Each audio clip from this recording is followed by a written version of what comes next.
তৃষ্টান আবার ফিরে চলেছে ব্রিটানিতে। ধীর মন্তর তার পদক্ষেপ, যেন সে জানে না কেন সে আবার ফিরে যাচ্ছে কাহারডিনের রাজ্যে, রূপালির রাজ্যে। যেন সে জানে না কেনই বা সে গিয়েছিল সোনালির কাছে। বন পেরুলেই দুর্গ। বনের মধ্য দিয়ে যাবার সময় একটি সুদর্শন তরুণ অশ্বারোহীর সঙ্গে দেখা হলো তার। যুবকটির বয়স 18-19, সশস্ত্র। যুবকটি বলল সেও ব্রিটানিতে যাচ্ছে বীর তৃষ্টানের খোঁজ করতে। তৃষ্টান মৃদু হেসে জিজ্ঞেস করলো, বালক, তৃষ্টানকে তোমার কী দরকার? তার সঙ্গে আমার বিশেষ প্রয়োজন। তৃষ্টান বলল, তুমি আমাকেই সেই প্রয়োজনের কথা বলতে পারো, আমিই তৃষ্টান।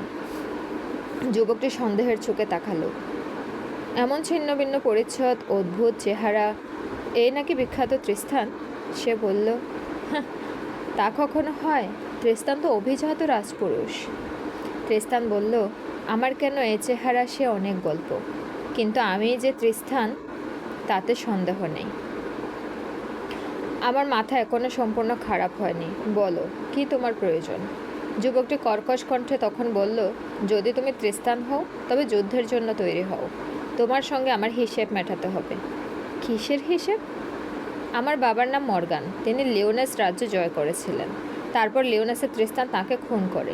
আমি এসেছি পিতৃহত্যার প্রতিশোধ নিতে। তৃষ্টান হেসে বলল, প্রতিশোধ? এই আমি হাত তুলছি, আমায় মারো। মর্গানের ছেলে ঘৃণায় মুখ কুঁচকে বললে, আমরা ক্ষত্রিয়, বিনা যুদ্ধে কারোকে হত্যা করি না, এসো যুদ্ধ করো। তৃষ্টান বিরক্তির সঙ্গে বলল, না, আমি আর যুদ্ধ করতে চাই না। ঢের যুদ্ধ করেছি, ঢের মানুষ মেরেছি, আর না, এবার আমি নিজে মরতে চাই। তোমার বাবাকে আমি মেরেছিলাম আমার পিতৃহত্যার প্রতিশোধ নিতে। তুমি এসেছো আমাকে মেরে তোমার পিতৃহত্যার প্রতিশোধ নেবে। আবার আমার যদি কোনো সন্তান থাকে, সে যাবে তোমাকে মারতে। এই কি চলবে চিরকাল? এই পরপর প্রতিশোধ কোনো দিন থামবে না? তোমাকে আমি বলছি, আমার কোনো সন্তান নেই।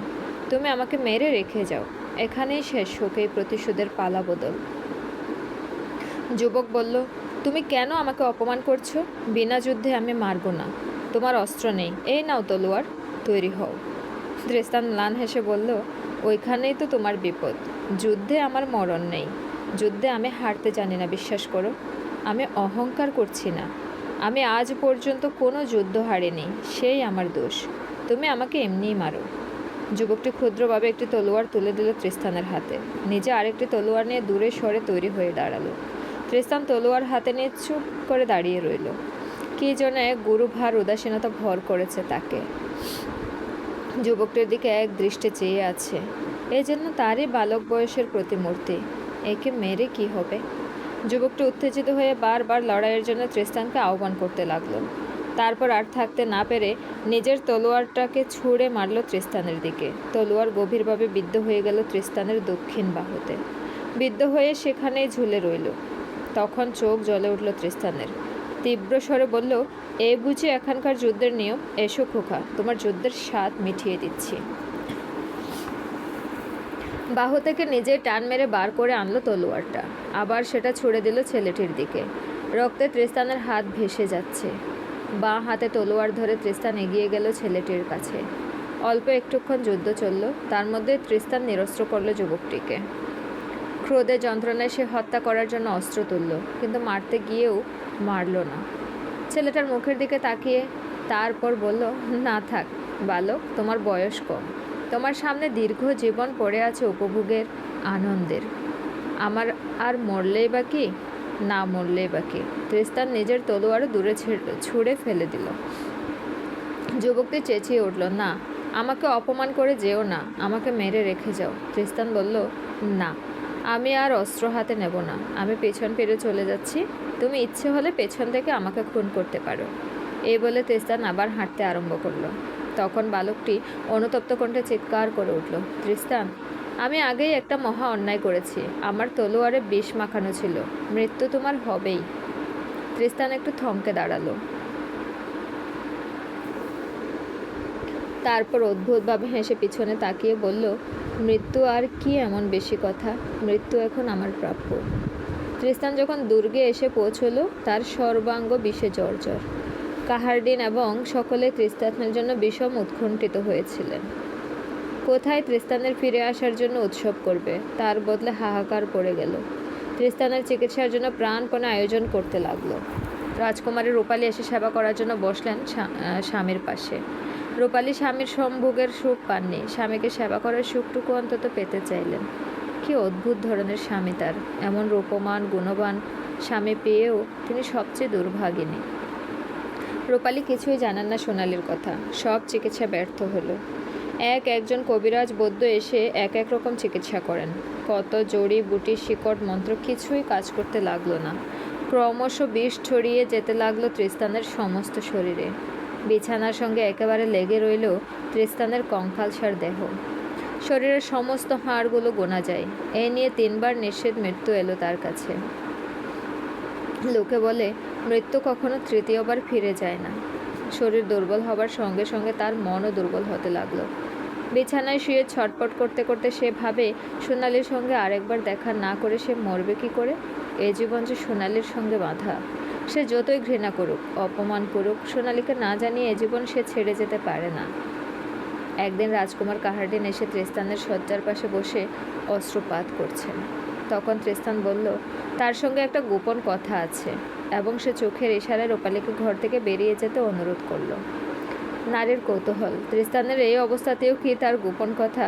রূপালী তখন দরজার আড়ালে দাঁড়িয়ে গোপনে ওদের কথা শুনতে লাগলেন। তৃষ্ণান কাহারডিনকে বলল, বন্ধু, তুমি তো জানো আমার এই রোগ আর সারবে না। আমার এই বিষের চিকিৎসা রানী সোনালি ছাড়া আর কেউ জানে না। এ বিষ ছাড়াও আমার শরীরে আরেক রকম বিষ আছে। সোনালিকে না দেখলে সে বিষের জ্বালা যাবে না। তুমি একবার সোনালিকে আমার কাছে নিয়ে চলো। তুমি একবার সোনালির কাছে আমাকে নিয়ে চলো। অসম্ভব তৃষ্ণান, তোমার শরীরের এই অবস্থায় তোমাকে কোথাও নিয়ে যাওয়া যায় না, অসম্ভব। তবে তুমি সোনালিকে আমার কাছে এনে দাও। তুমি পাগল হয়েছো তৃষ্ণান? সোনালির সঙ্গে আমি দেখা করব কি করে? আর দেখা করলেও তিনি আমার কথা শুনবে কেন? তৃষ্ণান তখন সেই সবুজ পাথরের আংটিটা বার করে দিল কাহারডিনকে। বলল, তুমি বণিকের ছদ্মবেশে কোনো রকমের রাজসভায় গিয়ে যদি রানীকে এই আংটি দেখাও, সে চিনতে পারবে। তাহলে তোমার কথায় নিশ্চিত আসবে সে। হ্যাঁ, আসবেই।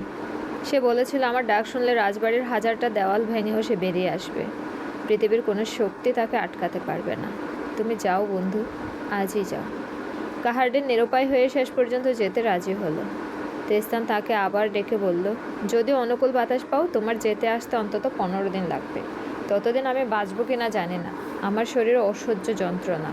কিন্তু সোনালিকে একবার দেখবার জন্য আমাকে বাঁচতেই হবে। তুমি আমাকে এই দুর্গের চূড়ায় সবচেয়ে উঁচু ঘরে শুয়ে দাও। সেখান থেকে আমি সমুদ্রের দিকে চেয়ে থাকবো, প্রতীক্ষায় থাকবো তোমার জাহাজের। আর শোনো, যখন তুমি ফিরে আসবে তোমার জাহাজে উঠবে রাজপতাকা, আর জাহাজে 2 রঙের পাল নিয়ে যাও। যদি সোনালি আসে, সাদা পাল উড়িয়ে দিও। যদি সে না আসে, উড়িয়ে দিও কালো পাল। সে আসবেই, মনে রেখো, সাদা পাল আর কালো পাল। দূর থেকে তোমার জাহাজের সাদা পাল দেখতে পেলে আমি শেষ মুহূর্ত পর্যন্ত বেঁচে থাকার জন্য ঈশ্বরের কাছে প্রার্থনা জানাবো। আমি কতবার মরতে চেয়েছি, এখন আমার বাঁচতে ইচ্ছে হয়, খুব বাঁচতে ইচ্ছে হয়, শুধু সোনালির জন্য। সোনালিকে ছেড়ে আমি মরতে পারি না। কাহারডিন ভাই, আমাকে বাঁচাও, আমি মরতে চাই না। আমি কাঙালের মতন বেঁচে থাকতে চাই। আমি আরও বেঁচে থাকতে চাই সোনালির জন্য। তুমি আজই যাও। কাহারডিন সেই দিনই যাত্রা করলো, আর পাশের ঘর থেকে সব শুনলেন রাজকুমারী রূপালী। এই সেই রহস্য? তার স্বামী অন্য নারীকে ভালোবাসে সারা জীবন, তাকে না দেখলে বাঁচবে না। আমি কেউ নই? আমি রাজকুমারী অঝোর ধারায় কাঁদতে লাগলেন। কেঁদে কেঁদে তার শরীর অবশ হয়ে গেল। সমস্ত দুর্ভাগ্যের জন্য দায়ী সেই সর্বনাশিনী। তৃষ্ণান সেই রাক্ষসীর জন্যই সারা জীবন তাকে অপমান করল। কান্না শেষ হবার পর রূপালীর শরীর জ্বলতে লাগলো ক্রোধে। তিনি ছটপট করে ঘুরতে লাগলেন সারা দুর্গে। কোথাও তিনি এক মুহূর্ত দাঁড়াতে পারেন না, বসতে পারেন না। বাতাসের সংস্পর্শেও যেন তার গায়ে ছ্যাঁকা লাগছে। স্বামীর অবহেলায় এতদিন তিনি ছিলেন বিষণ্ণ। আজ স্বামীর মুখে অন্য নারীর নাম শুনে এক মুহূর্তে তার সারা শরীর অস্থির। দুর্গের এক কোণ থেকে ও কোণে ঘুরছে রূপালী।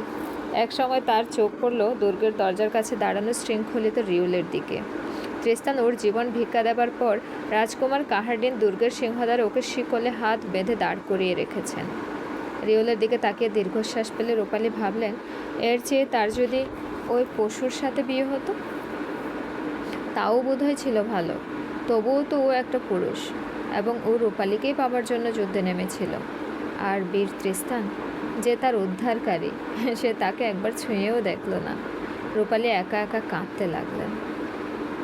রূপালী তৃষ্টানকে সত্যিই ভালোবাসতেন অন্তর দিয়ে। পূজারিনী যেমন মন্দিরের দেবতাকে ভালোবাসে, যদিও তার ভালোবাসা একদিনের জন্যও চরিতার্থ হয়নি। আজ যেন সেই দেবতার মূর্তির মধ্যে খড় কাদা মাটি দেখতে পেলেন। মৃত্যুকালেও স্বামী চেয়ে আছেন অন্য নারীর পথের আশায়, পাশে নিজের বিবাহিত স্ত্রী, অথচ গ্রাহ্য নেই। রূপালী ভাবলেন তিনি দারুণ প্রতিশোধ নেবেন, কিন্তু কি সেই প্রতিশোধ? মেয়েদের রাগ আর মেয়েদের ভালোবাসা কোনটা বেশি প্রবল তা বলা মুশকিল। কোমল রূপশ্রীময়ী রূপালী এত অপমান সত্ত্বেও তৃষ্টানকে স্বার্থহীনভাবে ভালোবাসতেন, আর এখন প্রতিশোধের চিন্তায় জ্বলতে লাগলেন। এদিকে তৃষ্টান জানলার সামনে বসে থাকে দিনরাত। দিনের পর দিন যায়, ক্রমে 15 দিন পার হয়ে গেল। জাহাজের দেখা নেই। তৃষ্টানের আর বসে থাকারও ক্ষমতা নেই, বিছানায় মরার মতো পড়ে থাকে। সেখান থেকে সমুদ্র ভালো দেখা যায় না। বারবার রূপালীকে ডেকে বলে, দেখো তো রাজকুমারের জাহাজ আসছে কিনা। তবে কি সে আসবে না? একদিন দূরে সত্যিই দেখা গেল জাহাজ, উপরে পথ পথ করছে পতাকা। তৃষ্টানের তখন চোখে দেখারও সাধ্য নেই, চোখ ঝাপসা হয়ে গেছে। বালিশ থেকে মাথা তুলতে পারে না। জানালার কাছে থেকে সরে এসে রূপালী বললেন, জাহাজ আসছে, রাজকুমারের জাহাজ। তৃষ্টান, তোমার জন্য দাদা ওষুধ আনছেন, নিয়ে আসছেন এক মায়াবিনীকে। জাহাজ? তৃষ্টান অসহায় চোখে তাকালেন রাজকুমারীর দিকে। তারপর করুণভাবে ভিক্ষে চাওয়ার মতো বলল, রাজকুমারী, দয়া করে বলো সে জাহাজে কী রঙের পাল? সাদা নিশ্চয়। রাজকুমারীর ঠোঁট থর থর করে কাঁপতে লাগলো। তিনি কথা বলতে পারলেন না। তৃষ্টান নিদারুণ অনুনয়ের স্বরে বলল, রূপালী, একবার দেখো কী রঙের পাল। আমার দেখার সাধ্য নেই যে। জানলার ধারে সরে গিয়ে রাজকুমারী একবার তাকালেন সেই সাদা পালের জাহাজের দিকে। তারপর ক্ষিপ্তের মতো তীব্র কণ্ঠে বললেন, কালো, কালো, ভয়ঙ্কর, কুৎসিত, বীভৎস রঙের কালো। কালো? না না, তা হয় না। রূপালী, তুমি আরেকবার দেখো। আমি বলছি কালো, ঝড়ের মেঘের মতো কালো, সর্বনাশের মতো কালো পাল তুলে আসছে জাহাজ। রূপালী, তোমার দয়ার প্রাণ, তুমি সত্যি কথা বলো। আমি চোখে কিছুই দেখতে পাচ্ছি না, আমি অন্ধ হয়ে গেছি, কিন্তু আমি বাঁচতে চাই। যদি তুমি মিথ্যা কথা বলো, আর এক মুহূর্ত আমার বাঁচার সামর্থ্য নেই। তুমি বিধবা হবে। আর একবার দেখে বলো, জাহাজ কোন রঙের পাল উড়িয়ে আসছে? রূপালী কঠিন মুখে বললেন, কালো। কালো? হঠাৎ তৃষ্টানের চোখ ঘূর্ণিত হতে লাগলো। বুকের খাঁচাটা প্রবলভাবে ওঠানামা করতে লাগলো নিঃশ্বাস নেওয়ার চেষ্টায়।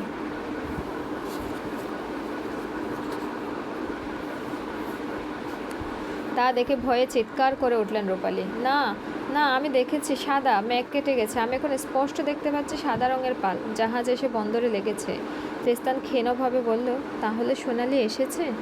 হ্যাঁ, সে এসেছে, আমি নিজে তাকে নিয়ে আসছি। রূপালী ঘর থেকে বেরিয়ে গেলেন, কিন্তু কত দূরে যাবেন? এর মধ্যে তৃষ্টান মরে যায় একা ঘরে, অসহায়। দরজার পাশে একটুক্ষণ দাঁড়িয়ে থেকে রূপালী আবার এসে ঘরে ঢুকলেন। শব্দ শুনে তৃষ্টান বলল, কে? সোনালি? ধরা গলায় রূপালী বললেন, হ্যাঁ হ্যাঁ তৃষ্টান, আমি এসেছি। সোনালি, আমি চোখে কিছুই দেখতে পাচ্ছি না। রূপালী আবার বললেন, ভয় নেই তৃষ্টান, আমি এসেছি।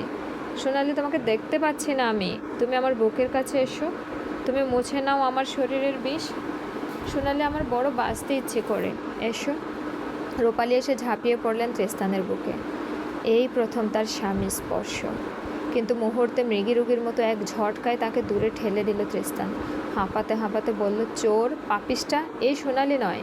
সোনালির স্পর্শ আমি চিনি, তার স্পর্শ আমার সারা শরীরে লেগে আছে।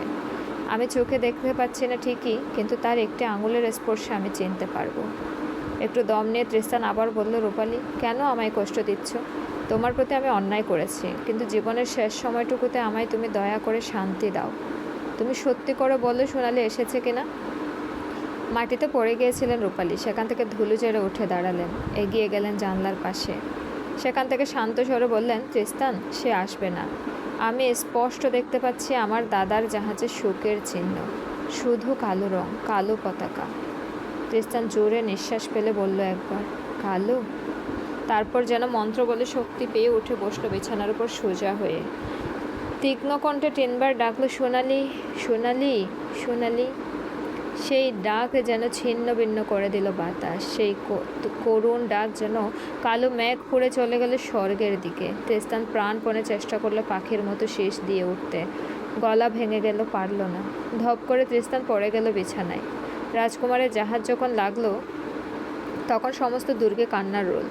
জাহাজ থেকে প্রায় ঝাঁপিয়ে নেমে এলো এক নারী। তার রুক্ষ সোনালি চুল, উদ্ভ্রান্ত চোখ, ছুটে চলল দুর্গের দিকে। পথের লোকেরা অবাক হয়ে বলাবলি করতে লাগলো, কে এই দেবী মূর্তির চেহারায় উন্মাদিনী নারী?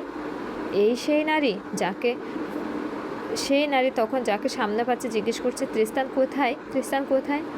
এইরকম প্রশ্ন করতে করতে উঠে এলো দুর্গের উচ্চতম ঘরে। সেখানে তৃষ্টানের বুকের ওপর উপুড় হয়ে পড়ে আছে রূপালী।